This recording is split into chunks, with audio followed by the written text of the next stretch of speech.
ہر سال کی طرح اس سال بھی مریم اور احمد اپنی گرمیوں کی چھٹیاں اپنی نانی کے گھر گزارنے گئے ہوئے تھے۔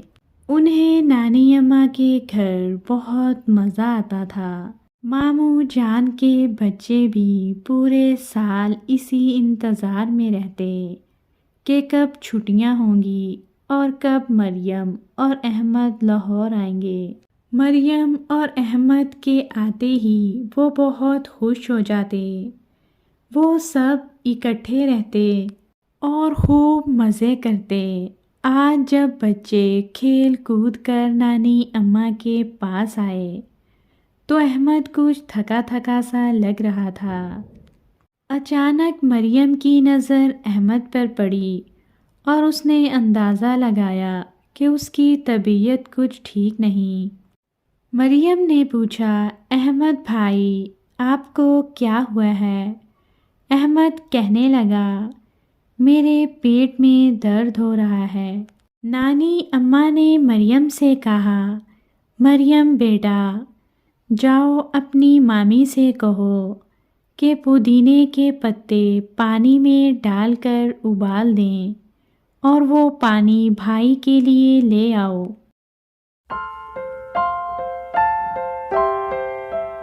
احمد پانی پی کر سو گیا۔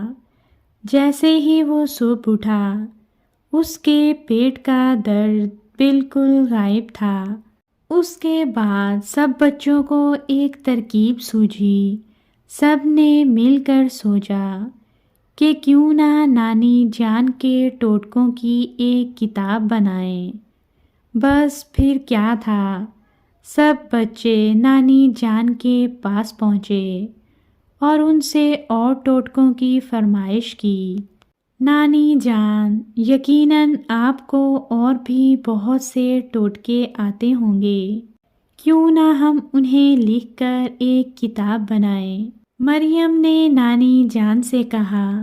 ضرور بچوں، نانی جان نے مسکراتے ہوئے کہا، جب آپ کو کھانسی ہو رہی ہو تو فوراً چائے کا ایک چمچ شہد لیں اور اس میں ادرک کا رس ملا کر پی لیں۔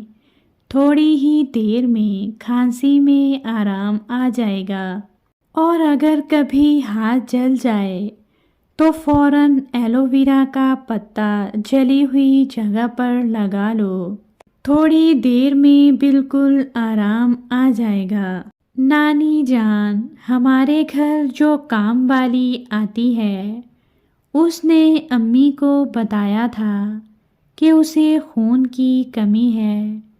کیا خون بڑھانے کا کوئی ٹوٹکا ہے؟ احمد نے کہا، ہاں بیٹا، اس کا بھی علاج ہے۔